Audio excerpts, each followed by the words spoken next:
We were learning before in this beautiful Sicha of the Rebbe about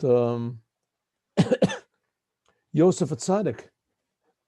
Remember, that's what the whole Torah portion is talking about, the greatness of Yosef HaTzadik, that he was in Egypt, Mitzrayim, the lowest place of the world, the lowest place morally of the world. And nevertheless, he retained his holiness. He was a totally different person than even the other brothers. It says all the other brothers, and even Avram, Yitzchak, and Yaakov, they all had to be shepherds in order to maintain their connection to God and to remain pure in thought and in soul. And Yosef was able to maintain this even in Egypt, and even to have an effect on Egypt. The Rebbe said that we see the same thing also was with the previous Lubavitcher Rebbe. First of all, his name was Yosef. And second of all, he was a tremendously holy person. But he had something that none of the other Rebbes had, and that is that he could bring what all the 6 Rebbes before him in Chabad did in a spiritual way, in a very high way. He was able to bring that into the physical world. That we see also with Yosef and his brothers.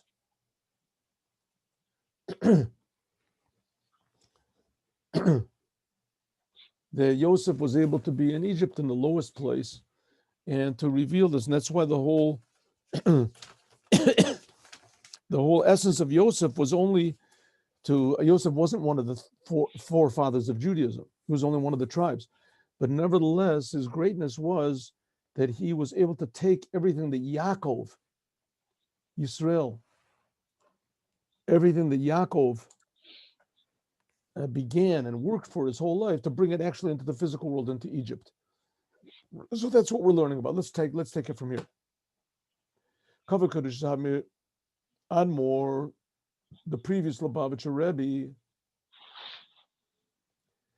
HaTzadik had said many times, as a Zion Furan, there are what's called the Hasidic Ushpizin. In Sukkot, the Jewish people sit in Sukkah, and it says that they invite every night spiritual guests. The first night is Abraham, the second night is Yitzchak, the third night is Yaakov, and so it is Moshe and Aaron and Yosef and David. Some places say Shlomo and David, but Yosef and David. So said the Rebbe that there's also what's called Hasidic Ushpizin. And before, if you remember, the Rebbe talked about what's called Shmini Atzeres, the holiday of Shmini Atzeres. So it says Avram, Yitzchak, Yaakov, that each one of them is a guest in a different day of Sukkot. Also, the same thing is with the Hasidic Chabad Ushpizin guests. They also correspond to the same thing.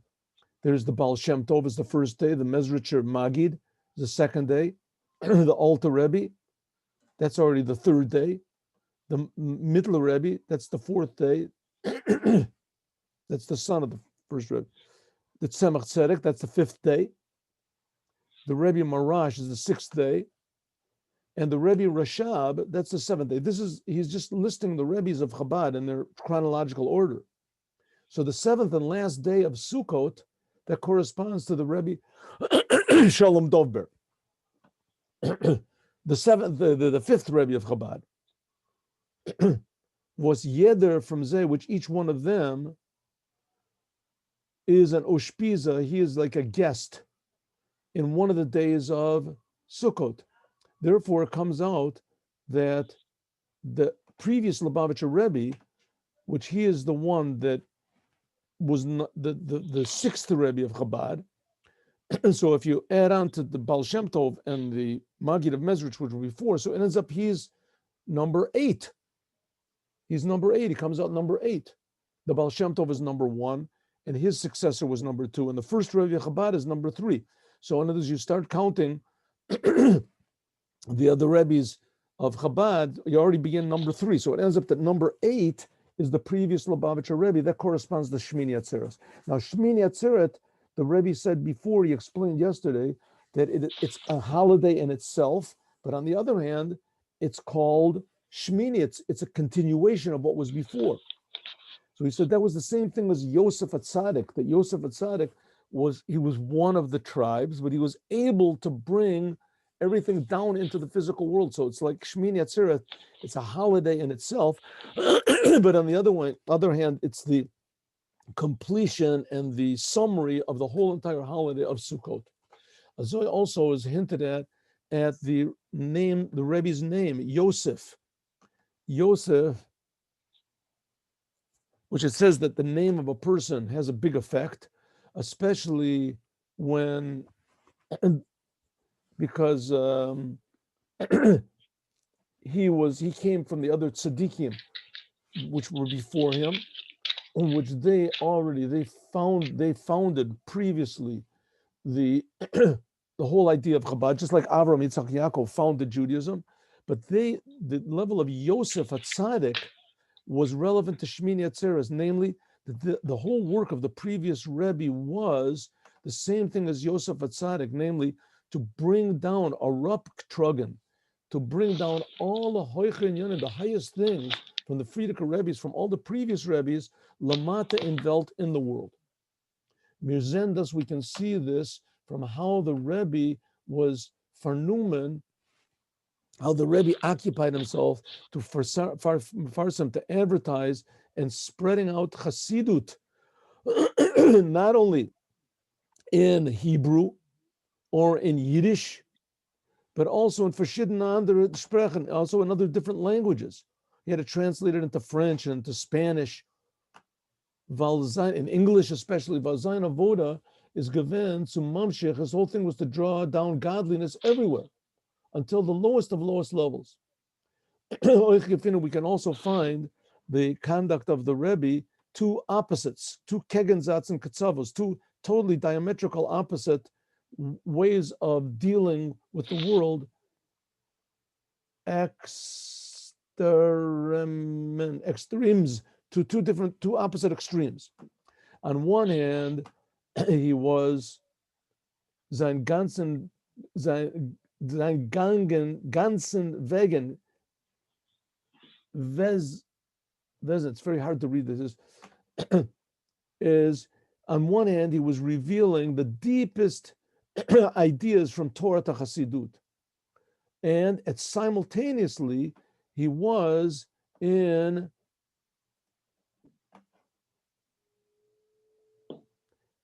totally given over, devoted to educating and spreading out these ideas to the most simple of simple Jews, learning with Jewish children, Aleph base,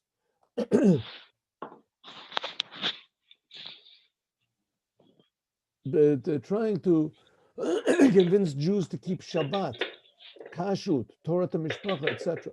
This was unheard of, and nowadays it's a very common thing. There's Chabad houses, but in the days of the previous Rebbe, it was totally unheard of that Jews would be anything than just protected, just how do you say,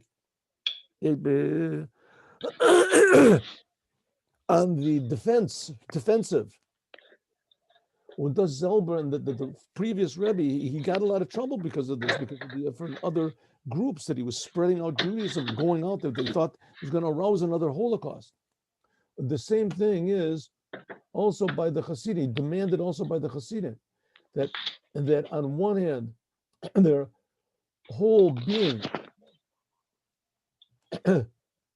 because the body goes after the head. The head was the previous Rebbe.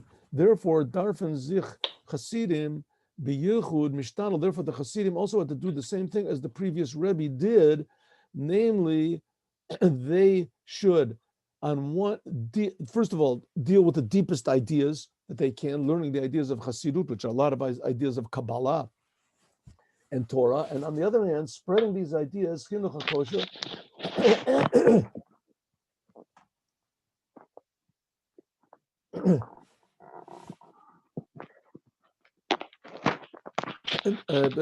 proper education and spreading out Judaism to even the most simple of simple Jews.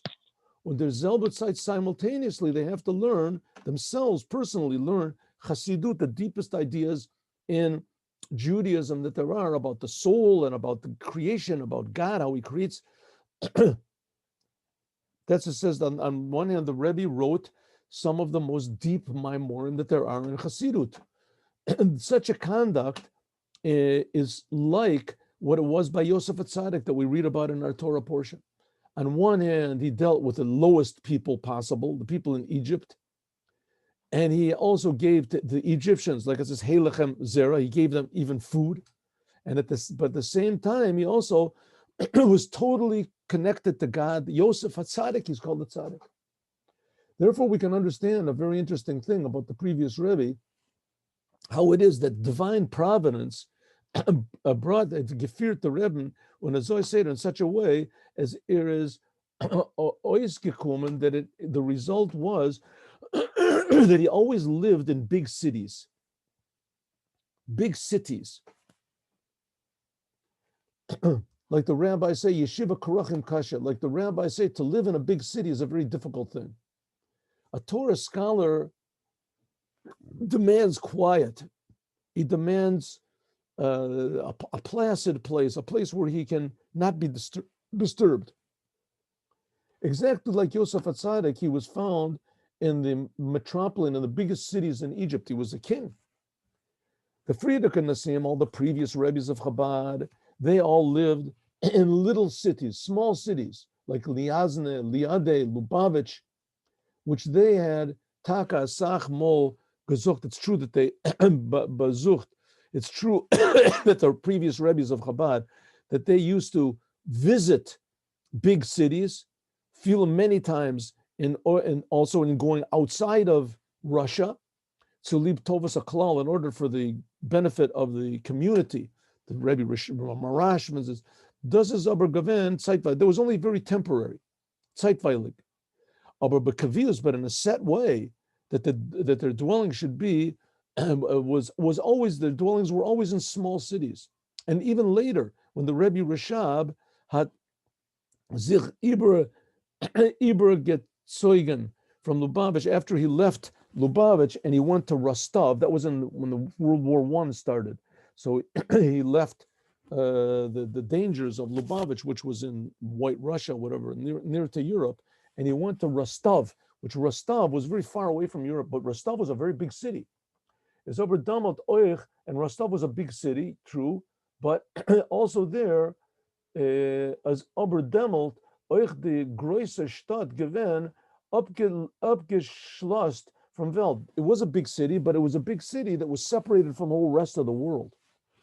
And also in Rostov itself is men gewesen, abgesondert. He was separate from the rest of the city.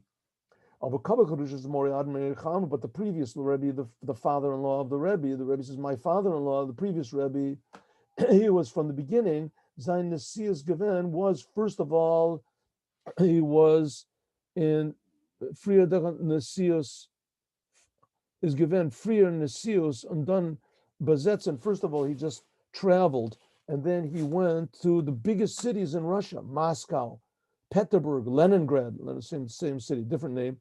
Und später in Riga, when he left Russia, he went to Riga, he went to Warsaw, and Lubavichter, etc. The Rebbe had a mal gesagt, like the Rebbe once said, that Eser Galeus Galil Lubavitch, that there were 10 exiles that Lubavitch went into. Right? Lubavitch was founded by, the city of Lubavitch was by the second Rebbe. As soon as the second Rebbe started to be Rebbe, as he founded Lubavitch, and it was stayed in Lubavitch for 102 years or something. It stayed until the Rebbe Rashab, the fifth Rebbe of Chabad, was forced to leave because of the war, like I said. So it says from there it traveled from there to different places. und hat ois gerechnet alle Zehn. And the previous Rebbe, he counted, enumerated all the different cities where it went to, but bis until the Rebbe had sich besetzen, until the Rebbe finally came to New York. And only then, in the biggest city, big city of New York, hat sich aufgegeben mit. Right, and as soon as he arrived in New York, also he started spreading out Judaism, zusammen together with his spreading out Chassidut, in addition to spreading out Judaism, just like Yosef HaTzadik did. When is given vereinzigt mit God, even though he was totally united with with godliness, nevertheless he was the ruler over the Jew, over all of Moshel, und hat sich vernommen mit Tinokim und all in Eretz Yisrael, never Tikunim, and nevertheless he was the king, and he dealt with fixing up the lowest place in the world, Egypt. So we see that's the thing of Yosef, and also the previous Rebbe, that he was the highest of the high, and at the same time he dealt with the lowest of the low in the most confusing and bad situations. Also, it says about Yosef, and compared to the other Avos and the Shvatim, right? That Yosef was the only one that could be in a big city and etc. and still keep his Judaism. All the others were shepherds. Was by him hat mir gewen azoy medrega from Elokus, that Yosef had such a high level of connection to God, which is higher from the world. Therefore, also his conduct from above with him was also in a way which is above nature. What was above nature?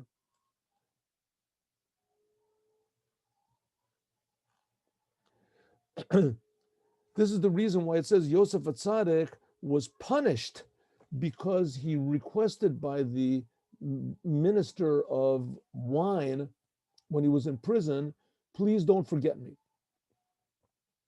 Right, you know the story that the minister, Yosef was in prison for 10 years, and then he saw the minister of wine and the minister of bread told their dreams, told Yosef their dreams, and Yosef interpreted the dreams of the wine minister that he was going to get out of prison, and then Yosef added, but please don't forget me, mention me to Paro. But it says that Yosef got punished because of that, and he had to sit 2 more years in prison. If he wouldn't have said that, he would have gotten out immediately. No, that's not understandable. How could it possibly be? For Nitfer Lazen, he should have had a total trust in God, and that God would take him out of prison. So therefore, that he had to remain 2 more years in prison. As of them, we can ask the question: is that why Yosef got punished because of a thing like that? How could Yosef be punished because of doing natural things? A Jew is supposed to take natural, right? We're supposed to have an army. A Jew has to have a job. We can't just sit around and say, God will protect me, God will provide for me. That's not the way of the Torah at all. Why did Yosef get punished? Because he did it. He just relied in a normal way. So it's known that a person has to make a vessel according to nature for the blessing of the Eibishter of God. Und das ist nicht kein Stir. This is no contradiction to the fact that he has trust in God. Und wie es steht, like it says, by them Inyan from Parnasa, Yivrecha Hashem, Elokecha, that God will bless you in everything that you do. You have to open up a business, you have to do something, and then God will give a blessing. Der Eibishter vet dir benchen, God will bless you in everything which you do, but you have to do it and make a vessel for God's blessing. It's like praying for rain for your field and not planting anything in the field. The rain's not going to help. You have to make a vessel according to nature in order to make a living, and then rely that God, that He will put the blessing into the vessel. Also, we can find by Yaakov Avinu. The Yaakov Avinu, it said that he was afraid when Shimon and Levi killed all the people of Shechem. He was afraid. He said, "Pen Yavovi Kani Emal Banim," and together with his prayer, also he had trust in God, that God would come and send him the vessels, help him win the battle.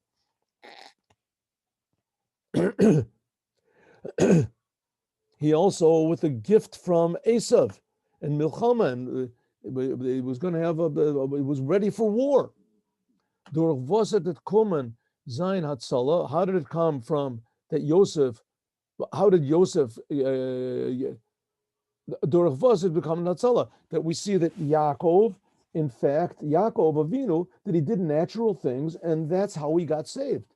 If so, for us, why is it that Yosef HaTzadik, he was punished? Because he just acted in a normal way. He said, "Please get me out of here." To the says reason to the wine minister. Says, but what? The reason is very simple. The reason is by the madrega, from the level that Yosef was, like we said earlier, that he was totally clinging to the essence of God, this level of sovev of God, which was higher from any place, higher than all the creations. So therefore, he shouldn't have requested anything according to nature. And from him, we can find that he was a higher level of trust in God.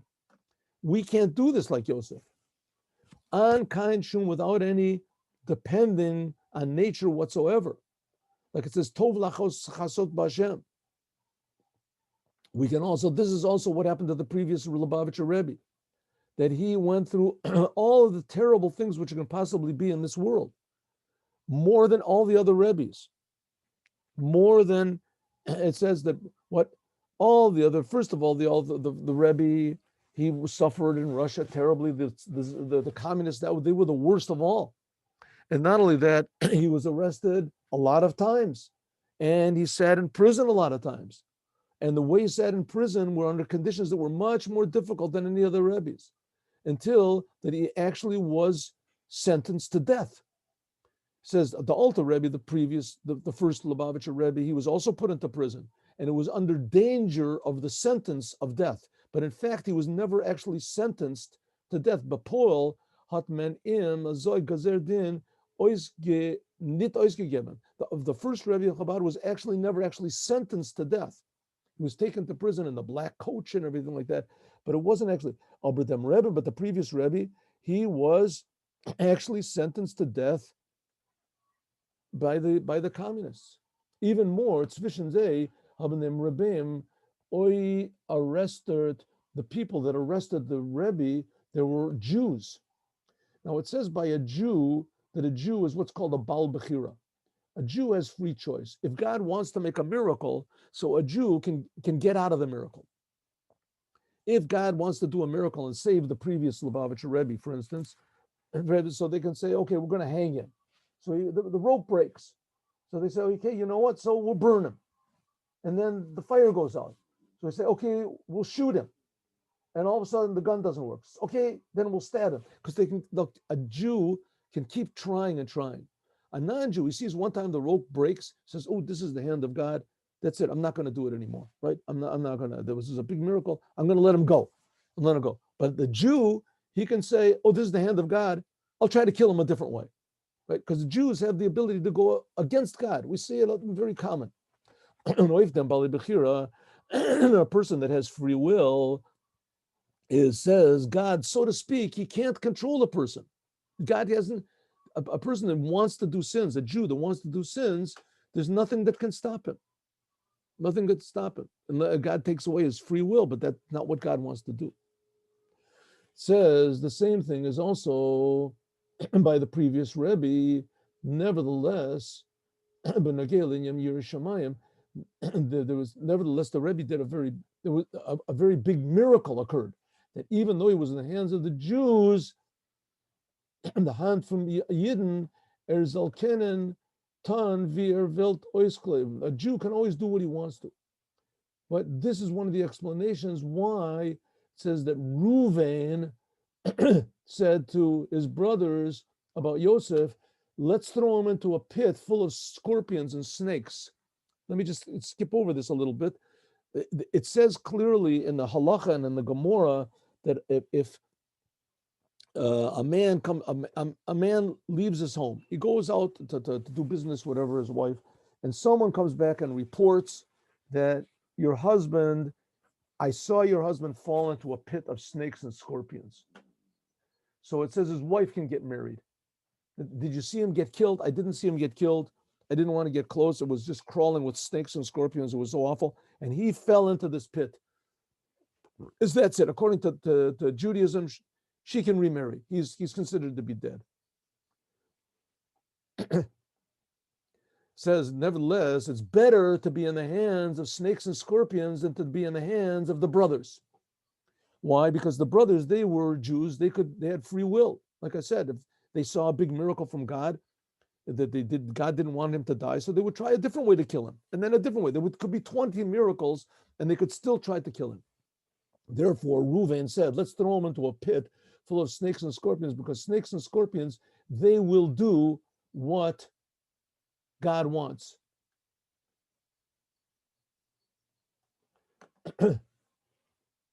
Which is not the case. Jews don't have to do what God wants.